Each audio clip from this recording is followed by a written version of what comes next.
Alf, happy Sunday. How are you? Today we've got two different topics about the same company, Fanatics tops. One thing I think is really cool and another thing not so cool, so make sure you stay all the way to the end of the video. Before I get started, don't forget to take advantage. Tell a friend, PSA, first-time submitters with the SCD25 promo code at the shipping and billing screen. Get $25 off your first submission over at PSA. Only a one card minimum to try out PSA. Get $25 off your order. SlabMags, man, people really hitting the affiliate code for SlabMags. Remember, you can color match your best cards. You can't display cards any better than with SlabMags. And don't forget UV protection for the surface for autographs. And I'm one of the only ones left on the internet that has a 10% off your order code, SportsCardDad. At checkout, we'll give you 10% off your SlabMag order. All right, let's start with the good news. Shout out to viewer Sean for emailing me this information. I completely missed it here yesterday over the last couple of days.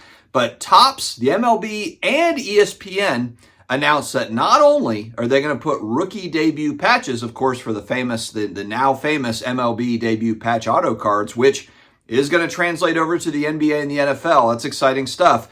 They also now, in the 2025 season, have gold MLB logos that are going to go on the back, 10 of them. According to ESPN, I thought this was interesting. So there's 6 different players that are going to have 10 different Logoman, gold Logoman. That's what ESPN said. Topps MLB did not say 10, but the ESPN article mentioned 10 different gold logos. The MLB logos, they're on the back there, and those are going to be used in trading cards. And Topps actually put up what looks to, I don't know if that's exactly what an Aaron Judge version of this card or if it's kind of a prototype, but they did promote this on their Instagram account. And again, it looks pretty damn cool. It's very similar to the MLB debut patch.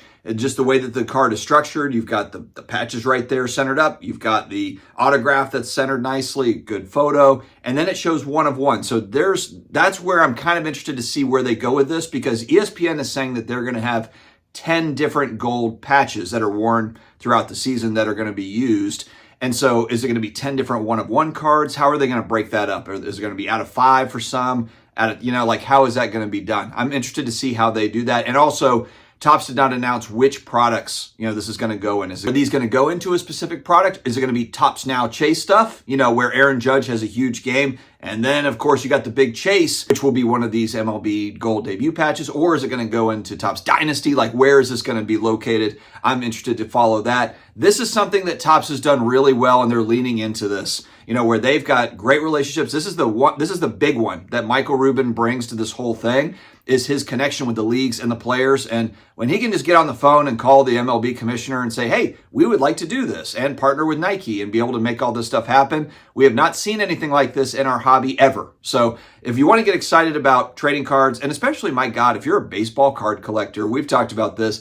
Has it ever been a better time to be a baseball card collector with all the vintage pre-war goodness that you've got out there to chase, the 80s, 90s, the 90s inserts, the 80s, rookies and all that, Topps Tiffany and all that stuff. And then you look at the modern, ultra-modern space, and damn, a lot of really good products. You've got varied products there. You've got the MLB debut patch is huge, and I think this is going to carry over to the NBA and the NFL. I think these are going to be just absolutely massive chase cards that are going to carry on. This is probably the best thing that Topps has done with Fanatics coming in and taking over. It's the number one thing that they've done really, really well. Now, who are the players, you might ask? Aaron Judge, Shohei Ohtani, Paul Skeens, Luis Gil, Tarek Skubal. Sorry, guys, I'm not a baseball person. And Chris Sale. So those are the 6 players that are going to have these gold patches, these Logomen that are on their jerseys. And those are going to be friggin' massive chase cards. Now, that's the good news. Now, the other story that we're going to talk about is the more controversial side of Topps Fanatics, kind of taking over the whole hobby and taking over the whole thing. And of course, we have to talk about the Fanatics Instant Packs. These are repacks. So Fanatics has unveiled the Odyssey, I believe is a baseball card repack that they're starting. And it looks very much like an arena club type setup where it's breakers that are opening up digital packs online of real cards. So this is not digital cards. These are real cards that are inside digital packs. It's very similar to what Arena Club does. Fanatics has now entered into this space. I think that really, with Fanatics entering into this, I think this puts all of the smaller repackers on notice. If you have Fanatics that's going in as a big buyer of these cards, whether that's, lower to mid-end, and they'll have some chase cards in there as well. But man, this is going to put a lot of pressure. I think it's going to consolidate this market. One company I think that'll be interesting to watch is Backyard Breaks. This is a huge repacker in the space. Maybe the biggest. Are they the biggest? Maybe a viewer can help me out there.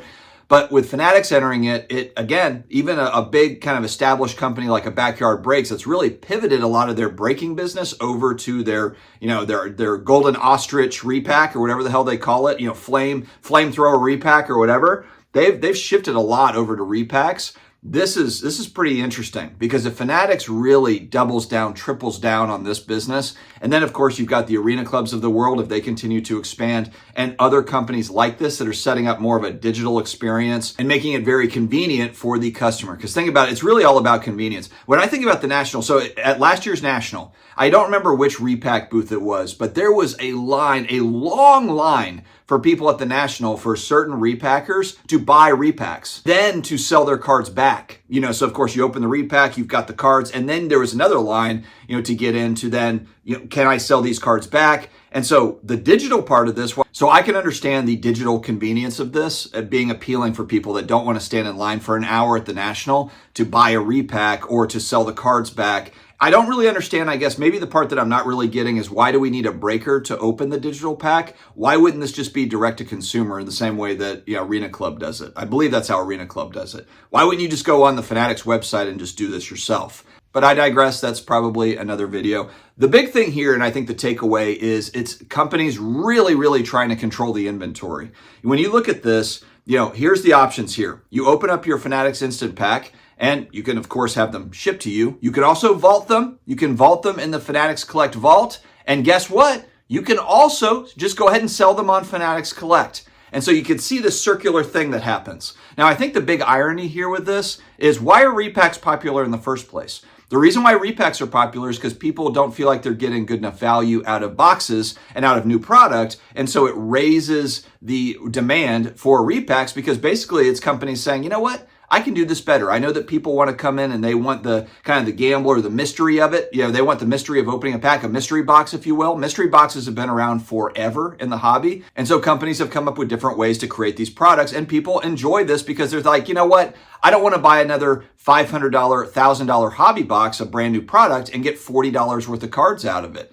Get some random autograph of a no-name player. I would rather buy this $200 repack and at least maybe I get $100 back and maybe I get, $1,000 back, on the higher end. And so what's the big irony about that?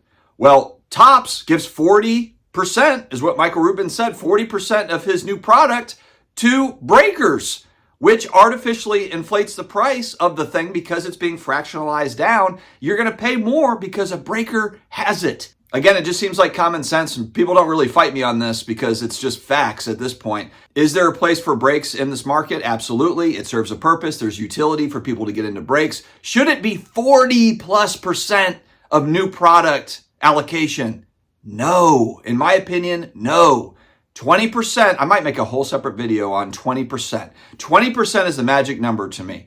Instead of 40% going to breakers, 20% gets sold direct to consumer in some sort of an email fashion. Look, just have the Topps Fanatics customer base, their database with their email list. Send it out, say, hey, look, here's a link to buy this. You've got 72 hours to buy the new product for Topps, whatever it is.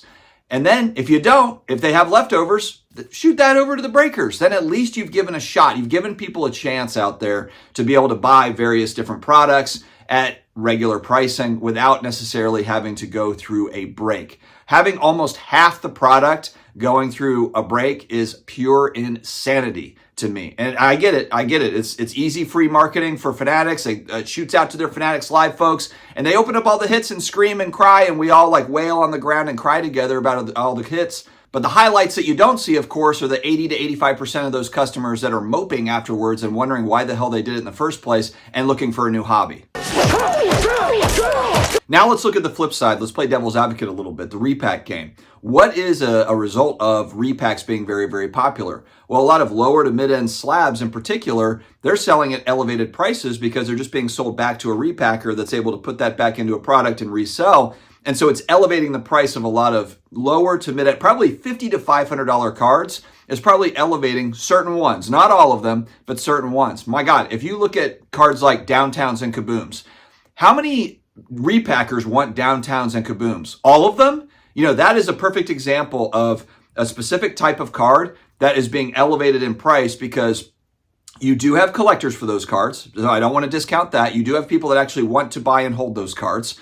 You have flippers that want to flip those cards. And then you've got repackers that want to put those in repacks because those are fun hits that get sent back through the system and get flipped around all the time. So that's a perfect example of a card. If you took the repack game away, I think that Downtowns and Kabooms would be very vulnerable. Again, just one man's opinion here, but I think the prices for a lot of those cards, especially the fact that they've really branched out and they've got a variety of different Kabooms coming out of different products, you know, and they've kind of watered down and diluted that product. They're not rare. I know it's like case hit, you know, but when you're making like 10 times more cases than you used to, then they're not super rare, are they? The National is going to be really interesting this year. I noticed a huge uptick when I was in Cleveland of the breaking repack, the gambling side of the hall was buzzing. It's popular. I don't want to take away from the fun of it because there's a lot of people that really enjoy that piece of the hobby. And my God, I don't want to destroy the fun for people. You know, it's your money. And if you've got that extra fun, if you've got the extra funds and you can manage it well and you can control yourself and all that sort of a thing, then fantastic. Have a blast. It's kind of the same thing when you go to Caesar's Palace in Vegas. You know, you just got to make sure that you don't get too caught up, making sure that you're not having to take out payday loans and your family's leaving you and all that sort of nonsense. All right, friends, thanks for joining me here today. Have an amazing day ahead. Stay healthy, stay awesome, and I will talk to you again later.